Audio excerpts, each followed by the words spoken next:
Today I'm going to show you guys how to tie this two-tone marabou jig. It's very similar to what people tie in a fly fishing world of the cat whisker. That's usually flipped around this way, and they usually have something like a chartreuse and white going upwards, thus they call it cat whiskers.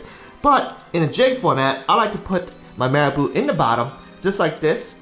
And yeah, it's just another simple variation off the original marabou jig. If you have never tied one of those, you guys can check out the top right hand corner. But today, I'm showing you how you can add this, or if you want to be fancy, you can end up doing something like this, where you have 3 different colors.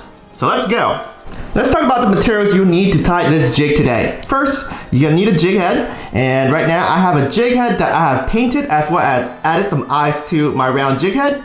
If you guys need a tutorial on how to add eyes to your round jig heads, check out the top right hand corner right there.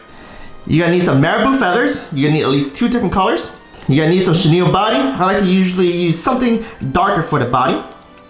Some thread, and whatever glue you guys want to use to secure the line onto the hook. First step, which I've already done for you, which is secure the hook onto your vise. Alright, first thing you want to do is put on some line onto the shank of your hook. I like to bring it all the way to the first bend right there. Bring it back just a little bit. And then you need to trim off the excess.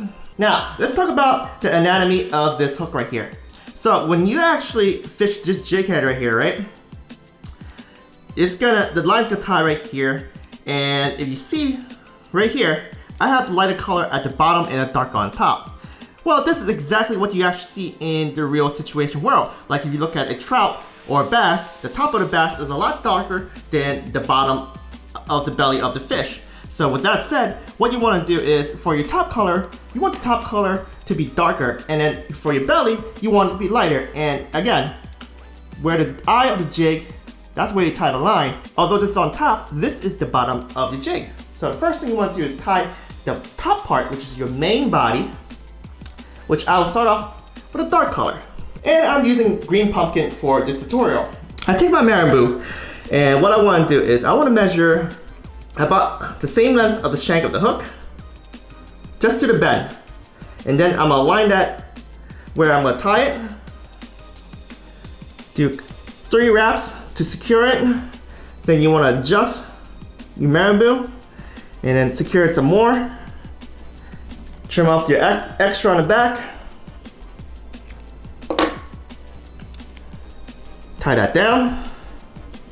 Next, you want to put on a body chenille. And again, I like some sort of darker color. So I'm going to use this one right here. Start off from the front, get it back to the bend of the hook, where it first originally bends. Bring that back, and then wrap it tightly all the way to the head. You don't bring the wrap close as possible to the head, but not exactly to the head, because you're gonna need some room to tie on the last piece of marabou. So I like to wrap around the chenille a couple times, just like that, and trim off the chenille. So I got green marabou for the belly of my jig. So what you want to do is take your marabou, stroke it down just like this, and you want to align it just like that. You want to match the length, or even just a little shorter. You guys can experiment exactly what you guys want, but I typically like it just a tad bit shorter. As you can see, just right there, because it's kind of tapered.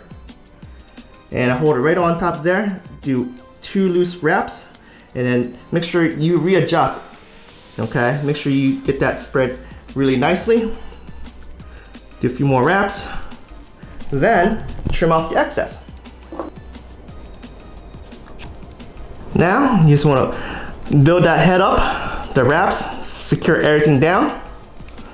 And once you're done, take your whip finishing tool and bust out your whip finish.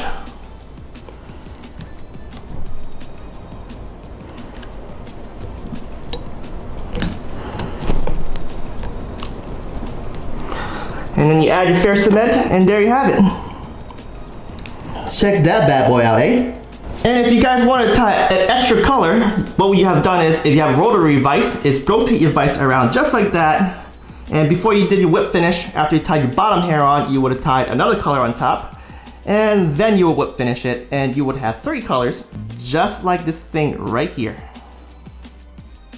It's actually supposed to be holding this way. Look at that, it looks like a freaking fish, but when it's actually wet, it's gonna go all the way back just like that.